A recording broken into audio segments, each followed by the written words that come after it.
Season's greetings. Thanks for joining us this year.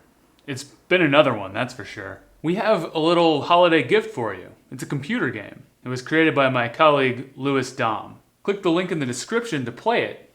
And here's a little preview.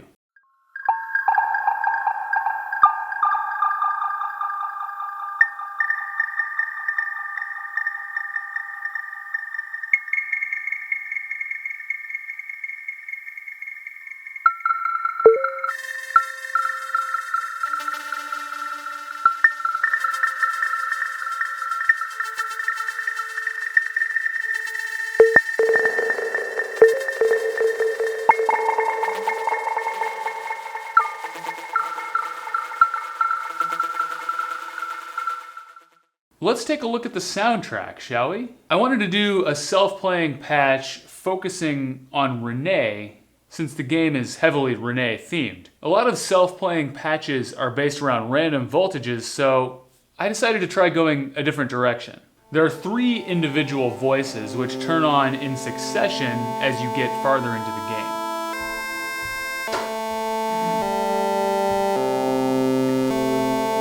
The first voice is sequenced by the X channel of René.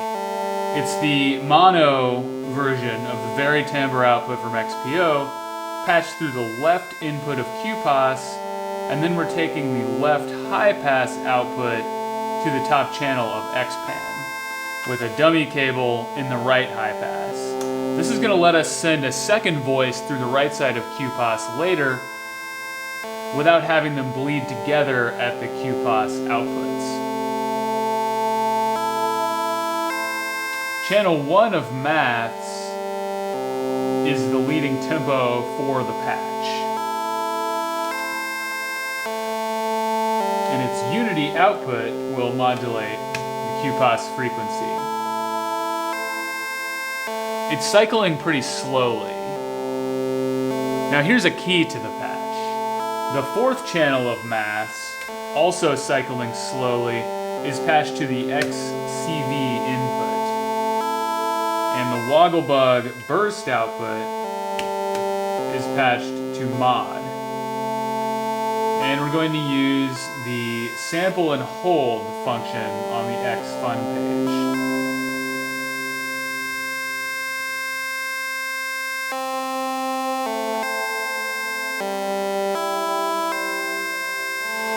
So this is causing the notes to go up and down in key in time with the math cycle, but only changing at random times.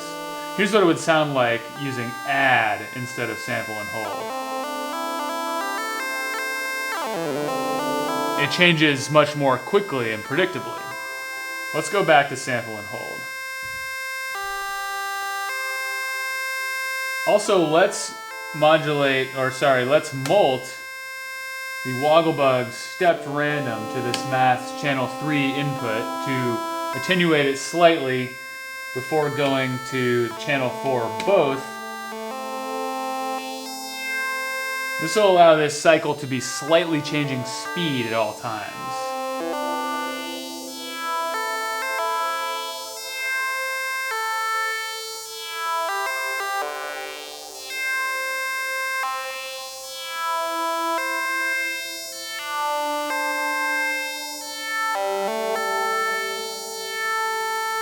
Let's also modulate Mimeophone's zone with another copy of the stepped random.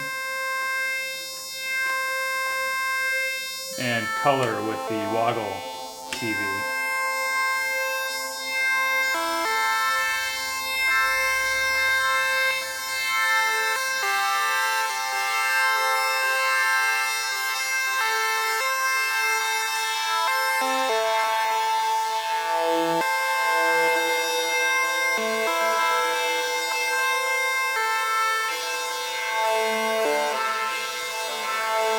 So there are some random elements to the lengths of these notes and when they change, but the path they take via the sample and hold and the repeating sequence is not random, it's deterministic, albeit somewhat arbitrary. Now let's add another voice. We'll take the sub output from XPO and patch it into the right input of QPAS. take the right low pass output to the Optimix. Let's gate this voice based on the X channel. We'll take the X gate output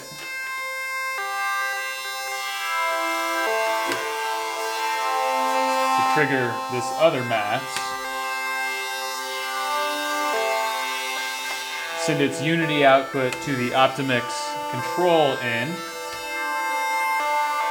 and then the Optimix's channel output to the bottom channel of X-Pan. I'm going to pan these two voices just slightly left and right.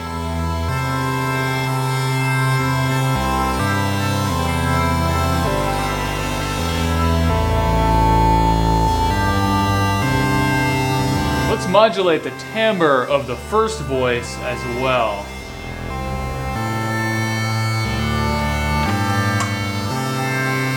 We'll take the other maths cycle to the modulate left input for very timbre.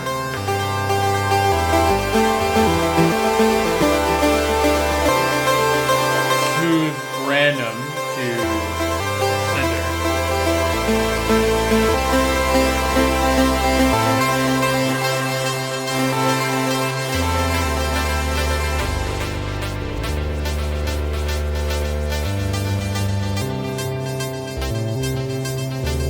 Let's modulate that maths channel's rate with the first channel's attenuated output.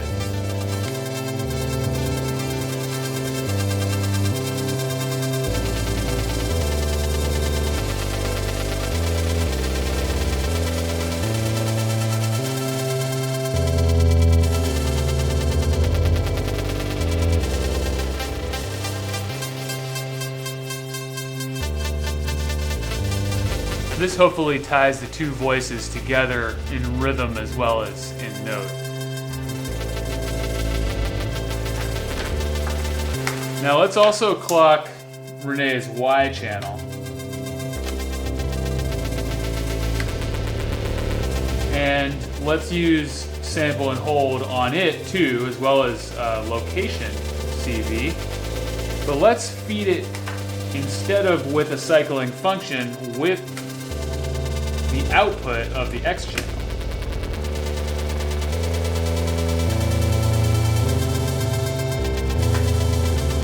And we'll use another tempi channel to clock the sample and hold with the mod input.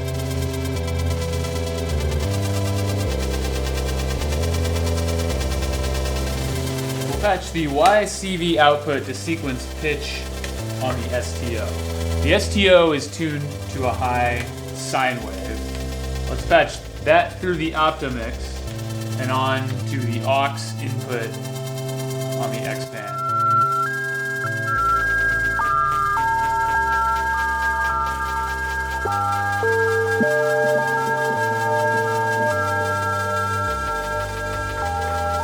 And we'll strike that Optimix with the Y gates.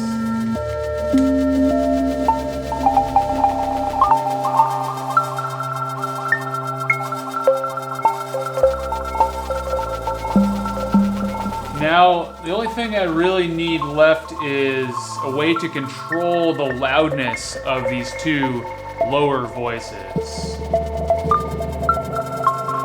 I'm going to modulate the crossfade using these two original slow maths channels.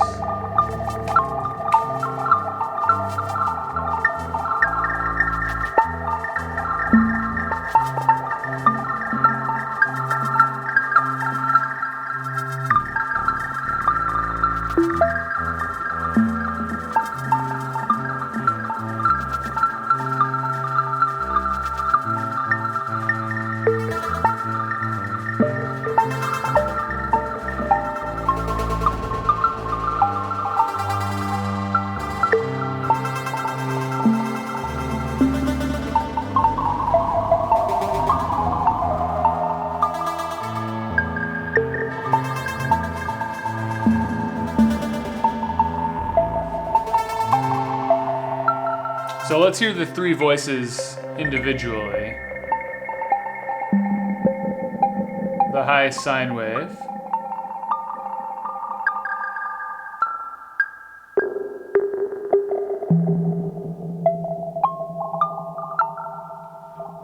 The original mono very timbre voice.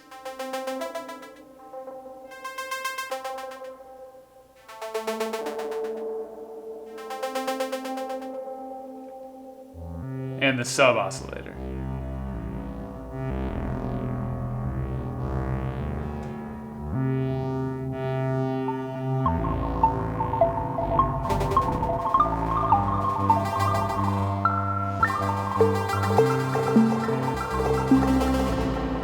Finally, let's use the Cartesian channel to sequence the second volt per octave input on the XPO. I've set this channel to output only octaves.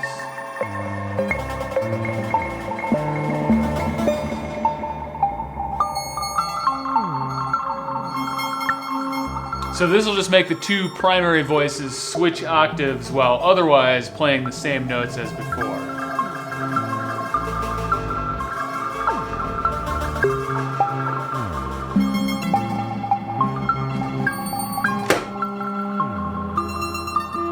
One final embellishment I created in the original patch was to take the STO's variable output to the influence on the woggle bug.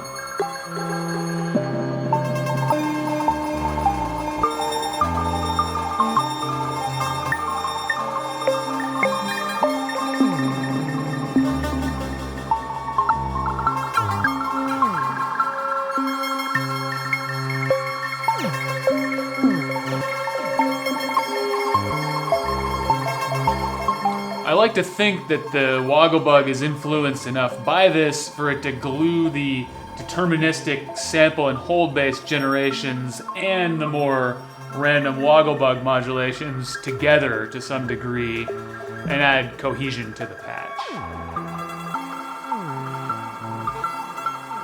In practice, there's enough going on here that it's hard to really know whether this little change makes any difference. And yet, I think that when all's said and done, it was worth doing. Maybe a good notion to go out on for 2022. Don't forget to check out the game at the link in the description, and we'll see you next year.